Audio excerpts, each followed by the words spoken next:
అయ్యగారు, అదేవిధంగా మరొక ప్రశ్న నేను అడగాలని ఆశ కలిగి ఉంటున్నాను. ఇప్పుడు ప్రపంచమంతా కూడా ప్రతి దేశము వాళ్ళు 3 దేశాల వైపు చూస్తున్నాయి. ఇరాకు, ఇజ్రాయేలు, అమెరికా. యొక్క యుద్ధం జరుగుతూ ఉంది కదా, దీనికి బైబిల్కు ఏమైనా సంబంధం ఉందా, లేకపోతే అదేమైనా ప్రవచనమా, లేకపోతే దేవుని యొక్క రాకడికి ఏమైనా సూచన ఉందా? అది ఎలా అర్థం చేసుకోవాలా మనం? ఓకే, మంచి ప్రశ్న. ఎందుకంటే ప్రపంచంలో మన భారతదేశంలో కూడా మరి అటువంటి ప్రశ్నలు చాలా మందిలో వస్తున్నాయి. ఎందువల్లంటే యుద్ధం జరిగేది ఒక ప్రదేశంలో అయితే సఫర్ అయ్యేవాళ్ళు, మిగిలిన చేసేవాళ్ళు చాలా మంది సఫర్ అవుతున్నాం. మనం చాలా సఫర్ అవుతున్నారు. అది ఆర్థికంగా కావచ్చు, పెట్రోల్ విషయం కావచ్చు, ఇంకా అనేక విషయాల్లో చాలా మంది బాధపడుతున్నారు, సఫర్ అవుతున్నాం.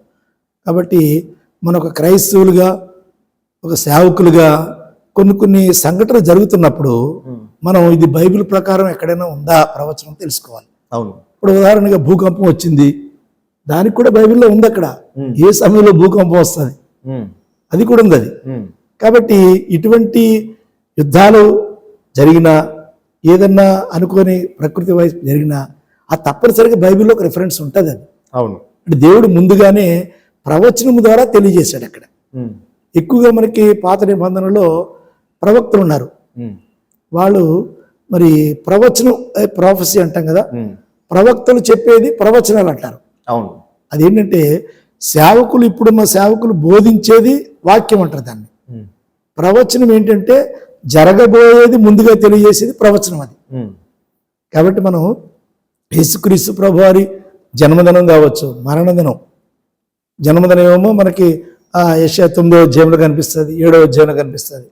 మరణం గురించి ఏమో 53వ అధ్యాయంలో ధ్యానం చేస్తుంటే యేసుక్రీస్తు ప్రభువారి యొక్క జన్మ మరణం గురించి 700 సంవత్సరాల ముందే యెషయా భక్తుని ద్వారా దేవుడు బయలుపరిచినాడు, అంటే జరగబోతుందని.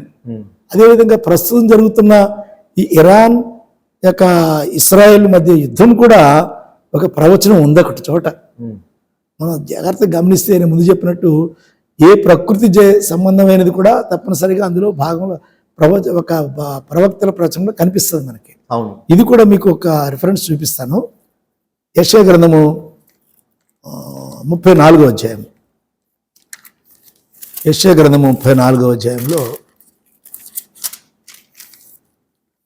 2వ వచనం చూడండి ఒకసారి. యెహోవా కోపము సమస్త జనముల మీదకి వచ్చుచున్నది, వారి సర్వ సైన్యముల మీద ఆయన క్రోధము వచ్చుచున్నది, ఆయన వారిని శపించి వదకు అప్పగించేను. చాలా అంటే వచ్చుచున్నది అంటే రాబోతున్నది అని అర్థం కదా అక్కడ. అవును. ఇట్ ఇస్ ఎ ప్రాఫెసీ, జరగబోయేది. కాబట్టి ఇక్కడ ఏమంటే కోపము సమస్త జనముల మీదకి వచ్చుచున్నది, సర్వ సైన్యముల మీద క్రోధం వచ్చున్నది. ఇప్పుడు ఏంటంటే ఆ యొక్క దేశాలు, ఆ ఇరాన్, ఇస్రాయల్, అమెరికా మాత్రమే కాదు, మిగిలిన దేశాలన్నీ మీద కూడా ప్రభావం కనిపిస్తుంది. బాధపడుతూ యుద్ధం ప్రభావం అన్ని దేశాలు కనిపిస్తుంది, సైన్యుల మీద కనిపిస్తుంది. ఇది ఇక్కడ వచ్చుచున్నది, జరగబోతుందంటే ఇది ఒక ప్రాఫెసీ, ప్రవచనము. సరే, ఇది మనకి ఇది ఉంది.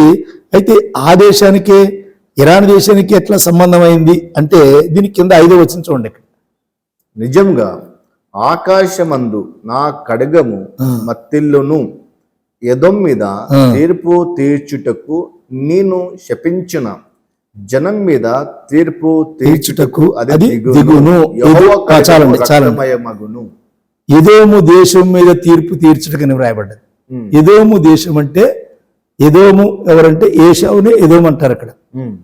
ఎవరికి? మనకి ఇస్సాకుకి 2 కుమారులు. మొట్టమొదటి పెద్ద కుమారుడు ఏశావు, 2వ కుమారుడు యాకోబు. ఈ ఏశావుని ఎదోము అని కూడా సంబోధిస్తూ ఉంటారు. అతను మరి తల్లిదండ్రులు విడిచిపెట్టి ఇష్మాయేల్ కుమార్తెను వివాహం చేసుకుంటాడు, ఐగుప్తు కుమార్తె చేసుకుని పారిపోయి వెళ్ళిపోతాడు. అవును. తూర్పు వైపుకి వచ్చేస్తాడు.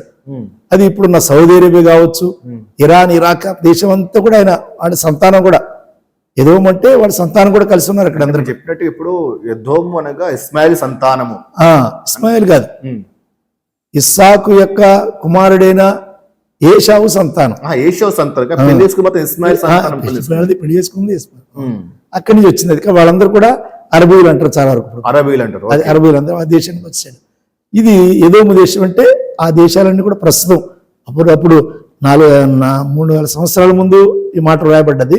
ఇప్పుడు అవన్నీ చిన్న చిన్న దేశాల కింద ఏర్పాటు చేయబడ్డాయి. అవును, ఎదోము దేశం అది. ఇవన్నీ కూడా ఇప్పుడు ఉన్న ఇరాన్ కానీ, ఈ యొక్క ఇరాక్ కానీ, తర్వాత సౌదీ అరేబియా కానీ, కువైట్, ఇవన్నీ ఆ దేశాల కింద వస్తాయి. ఓకే. అది ఇంకొక మాట మీకు జ్ఞాపకం చేస్తాను ఏంటంటే 6వ వచనం చివరి 2 లైన్లు చదవండి. ఏలైనగా బోస్త్రలో యెహోవా బలి జరిగించును, ఎదోము దేశములో ఆయన మహా సంహారము చేయును. జరిగించును, చేయునంటే జరగబోయేది అన్నటువంటివన్నీ కూడా. అవును, ఫ్యూచర్ ఇది, ప్రాఫెసీ ఇది. కాబట్టి ఇక్కడ దీనికి అక్కడ ఏం కనిపిస్తుంది, బొస్రా అనిపిస్తుంది కదా. ఆ బొస్రా అనేది ఇప్పుడు ఎక్కడుందంటే ఇరాన్కి మధ్యలో బొస్రా అని పట్టణం ఉంది. అది ఇప్పుడు కూడా మీరు ఒక గూగుల్లో దాన్ని సెర్చ్ ఒకటి చేస్తే బొస్రాని సెర్చ్ చేయండి.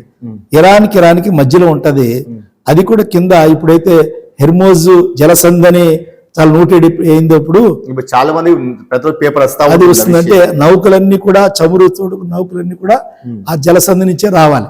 అవును, అది ఎక్కడ ప్రారంభమైందంటే పైన యూఫ్రటీస్ నది నుంచి పైన వచ్చి కింద అక్కడ కలుస్తుంది, బొస్రా కింద కలుస్తుంది. ఓకే. ఇప్పుడు మనకి బంగాళాఖాతం ఉంది కదా, ఇక్కడ అటువంటి చిన్న అగాధం కింద ఉంటది. అది హెర్మోజ్ జలసంధి ప్రారంభించబడింది. బొస్రా కింద భాగంలో ఉంటది. అక్కడ బొస్రాని పట్టణము ఇరాక్ మధ్యలో ఉంటది. యూఫ్రటీస్ నది నుంచి వచ్చి కింద ఇక్కడ కలుస్తూ ఉంటది. అది బొస్రా పట్టణం. దాని కింద హెర్మోజ్ జలసంధి ఉంటది. ఓకే. ఆ యొక్క జలము అనంటే సముద్ర జలసంధి వ్యాపారస్తులకు చాలా సులువైన మార్గం. అది ఏంటంటే ఈ చమురు రావడానికి ఆ జలసంధి నుంచే రావాలన్నీ కూడా. కాబట్టి ఇక్కడ దీనికి దేవుడు చెప్పిన దాని ప్రకారంగా బొస్రాలో యెహోవా బలి జరిగించును, ఎదోము దేశంలో మహా సంహారము చేయను. కాబట్టి ఇక్కడ ఇప్పుడు యుద్ధాలంటే అదే ఇంకా బలి కింద లేకంటే చనిపోవడం అంతే కదా. మనుషులు చనిపోతున్నారు, కొన్ని వేల మంది చనిపోతున్నారు. అంటే అక్కడ సంహారం జరుగుతుంది, అక్కడ మనుషులు చనిపోతున్నారు. అక్కడ బొస్రా ప్రాంతంలోను ఎదోము దేశంలో జరుగుతుంది. దాని కింద 7వ వచనం కూడా చూడండి. అక్కడ వాటితో కూడా గురుపోతులను, వృష వశములను, కొండెలను దిగిపోచున్నవి. ఎదోమీయుల భూమి రక్తముతో నానుచున్నది, వారి మన్ను క్రొవ్వుతో బలిసి ఉన్నది. అంటే ఇవన్నీ కూడా వారి యొక్క అధికార దాహం కావచ్చు. అసలు నిజంగా నాయకులైన వారు ప్రజల గురించి ఆలోచిస్తే యుద్ధం చేయరు అసలు. అవును, చేయరు, వాస్తవం చేయరు. వారి శరీరంలో అధికారం అనే కొవ్వు పెరిగిపోయింది అన్నమాట. లేకపోతే 4 రోజులు అయితే మరి అయ్యో ప్రజలు చనిపోతున్నారు, అనవసరంగా ఇవన్నీ డిస్ట్రాయ్ అయిపోతున్నాయి అని చెప్పి ఆలోచించి శాంతి చేస్తారు అక్కడ. అంటే ఆ విధంగా ఆలోచిస్తారు. అదే చర్చ పరంగా ఏదైనా సమాధానం కావడం ఏంటంటే వారి శరీరంలో కొవ్వుని అధికారం పెరిగిపోయింది అన్నాడు ఇక్కడ. దాన్ని ఇక్కడ ఏమంటాడంటే క్రొవ్వు, అదే అంటాడు ఇక్కడ, క్రొవ్వుతో బలిసి ఉన్నది మన్ను, ఇది యెహోవా ప్రతిదండన చేయి దినము, ప్రతికార సంవత్సరము, ఎదోము కాలువల కీలగుని ఇవన్నీ కూడా కింద ఉన్నాయి. కాబట్టి ఇది దేవుడు ప్రవచనం ద్వారా యెషయా గ్రంథం 34వ వచనం చెప్పింది నెరవేర్చబడుతుంది అని మనం ఈ వాక్య భాగం ద్వారా గ్రహించవచ్చు, తెలుసుకోగలం. ఇప్పుడు అంటే ఎప్పుడు జరుగుతున్నటువంటి యుద్ధము ఇరాను, ఇజ్రాయేలు, అమెరికా మధ్యలో జరుగుతున్న యుద్ధం ఏంటంటే ధనం, అంటే అధికార దాహం కోసము ఈ ధనము ఖర్చు పెడుతున్నారు. దాని ద్వారా అనేక మంది నష్టపోతున్నారు. కానీ వీళ్ళకి ఎప్పుడైతే అధికార దాహం తగ్గుతుందో శాంతి చర్చలు జరిగించబడతాయి.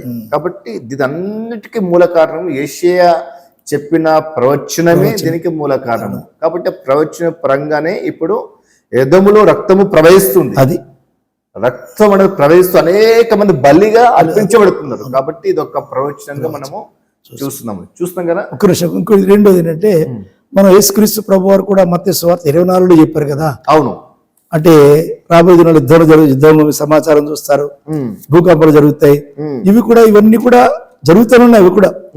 అక్కడేమో ప్రవచనం ఉంది, ఇక్కడ యేసుక్రీస్తు ప్రభు వారి బోధ కూడా కనిపిస్తుంది అక్కడ.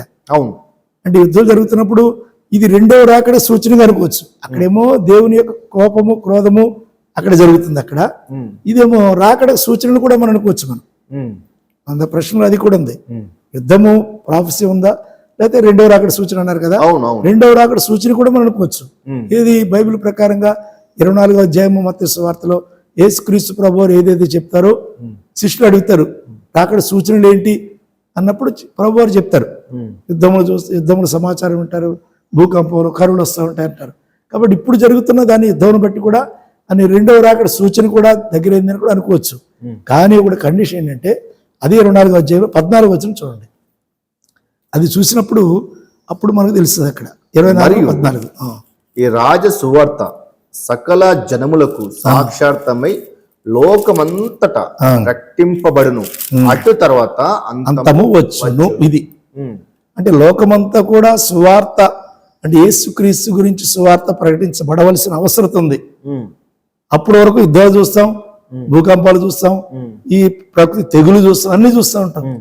ఎప్పుడైతే ప్రపంచమంతా సువార్త ప్రకటించబడుతుందో అప్పుడు మాత్రమే అంతము జరుగుతుంది, రెండవ రాకడ జరుగుతుంది. అది మనం గ్రహించుకోవాలి. ఓకే, అంటే ఈ యొక్క యుద్ధాలు కావచ్చు, కరువులు కావచ్చు, భూకంపాలు కావచ్చు, ఇవన్నీ కూడా సూచనలు. కానీ అంతం ఎప్పుడు అంటే భూమి అంతటా, భూలోకం అంతటా సువార్త ప్రకటించబడిన తర్వాతనే అంతం వస్తుంది. అంతం వస్తుంది. కాబట్టి దీన్ని యేసుక్రీస్తు రాకడ సూచనగా చూస్తూ సేవకులమైన మనము, మనపైన సువార్త భారం ఉంది. మనము సువార్త భారము ప్రకటించుకుంటూ అనేక మంది క్రీస్తుకు తెలియజేస్తూ రాకడ కొరకు సంఘాన్ని సిద్ధపరచు మనం కూడా సిద్ధపడాలి అన్నది ఒక యుద్ధము తెలియజేస్తుంది. అదేవిధంగా దేవుడిచ్చినటువంటి ప్రవచనం కూడా మనకు తెలియజేస్తుంది. కాబట్టి మీరు ఎంతో అర్థవంతంగా ఒక విషయం చెప్పినందుకు మీకు నా ప్రత్యేకమైన వందనాలు. మంచిది.